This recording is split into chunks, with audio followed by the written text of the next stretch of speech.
Pernahkah kamu merasa sesak karena terlilit hutang, seolah tak ada jalan keluar, dan beban hidup makin menekan? Ketahuilah, Islam tidak membiarkan umatnya sendirian. Rasulullah SAW telah memberi tuntunan untuk mereka yang terlilit hutang. Dalam hadis riwayat Abu Dawud, disebutkan bahwa Rasulullah berlindung dari hutang. Beliau bersabda, "Ya Allah, aku berlindung kepadamu dari dosa dan hutang." Maka jika kita saat ini sedang terbebani hutang, jangan putus asa. Mulailah dari memperbaiki hubungan dengan Allah karena pertolongannya itu nyata bagi yang bersungguh-sungguh. Di part pertama ini, mari kita buka dengan amalan pertama, memperbanyak istighfar dan taubat.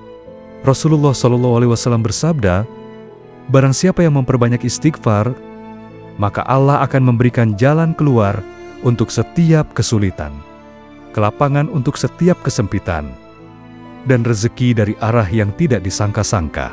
Hadis riwayat Ahmad. Perbanyak istighfar dari hati yang tulus, bukan hanya di lisan, tapi juga dengan penyesalan dan keinginan memperbaiki diri. Ada satu doa dahsyat yang diajarkan Rasulullah SAW kepada sahabatnya yang terjerat hutang. Dalam hadis riwayat Abu Dawud, Nabi berkata kepada Muadz, "Maukah aku ajarkan kepadamu sebuah doa yang jika kamu memiliki hutang sebesar gunung Uhud, Allah akan melunaskannya untukmu?" Doanya adalah, Allahumma akfini bihalalika an haramika, waghnini bifadlika amman siwaka. Artinya, "Ya Allah, cukupkanlah aku dengan yang halal darimu, sehingga aku tidak memerlukan yang haram. Dan cukupkanlah aku dengan karuniamu, sehingga aku tidak memerlukan selainmu." Doa ini bukan sekedar bacaan, tapi cermin dari keyakinan kita bahwa hanya Allah yang bisa membebaskan dari kesempitan. Bacalah doa ini pagi dan malam dengan penuh harap. Bersedekahlah di tengah kesempitan.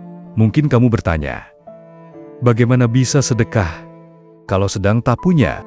Justru disitulah rahasianya. Rasulullah SAW bersabda, sedekah tidak akan mengurangi harta, tapi justru Allah akan melipat gandakannya. Hadis riwayat Muslim. Sedekah bukan hanya uang besar, bahkan sebiji kurma pun jika ikhlas bisa membuka pintu langit. Ada kisah seorang sahabat yang disarankan Nabi untuk bersedekah, padahal ia sedang terlilit hutang. Dengan keyakinan penuh, ia sedekah seikhlasnya, dan Allah bukakan jalan rezeki yang tak terduga. Sedekah itu energi. Saat kita memberinya, kita sedang melepaskan diri dari keterikatan dunia. Pernahkah kamu menumpahkan semua keluh kesahmu dalam sujud yang panjang? Itulah salat hajat, salat 2 rakaat yang dikhususkan untuk meminta pertolongan Allah dalam kesulitan besar, termasuk masalah hutang. Rasulullah SAW bersabda, barang siapa yang berwudu dengan sempurna, lalu melaksanakan 2 rakaat dengan sungguh-sungguh, dan meminta kepada Allah, niscaya Allah kabulkan permohonannya. Hadis riwayat Tirmizi. Bangunlah di sepertiga malam, hadapkan wajah dan hatimu kepada Allah. Jangan minta hanya dilunasi hutangnya, tapi minta juga hati yang sabar, jiwa yang tenang, dan petunjuk agar tidak jatuh ke lubang yang sama. Kini, kamu sudah tahu jalannya. Perbanyak istighfar dan taubat. Amalkan doa-doa Nabi. Sedekah, meski sedikit. Tegakkan syalat hajat dengan hati.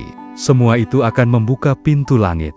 Tapi tetaplah ingat bahwa amalan itu harus diiringi ikhtiar nyata. Buat rencana pelunasan, cari jalan halal, kurangi gaya hidup yang tak penting. Jangan malu bekerja kecil, asal berkah. Dan yang terpenting, yakinlah, Allah Subhanahu wa Ta'ala tidak akan membiarkan hambanya yang bersungguh-sungguh. Barang siapa bertakwa kepada Allah, niscaya Dia akan menjadikan baginya jalan keluar dan memberinya rezeki dari arah yang tidak disangka-sangka. Quran Surat At-Talaq ayat 2-3. Jangan menyerah, jangan putus asa, karena siapa tahu doamu malam ini menjadi sebab lunasnya semua bebanmu besok pagi.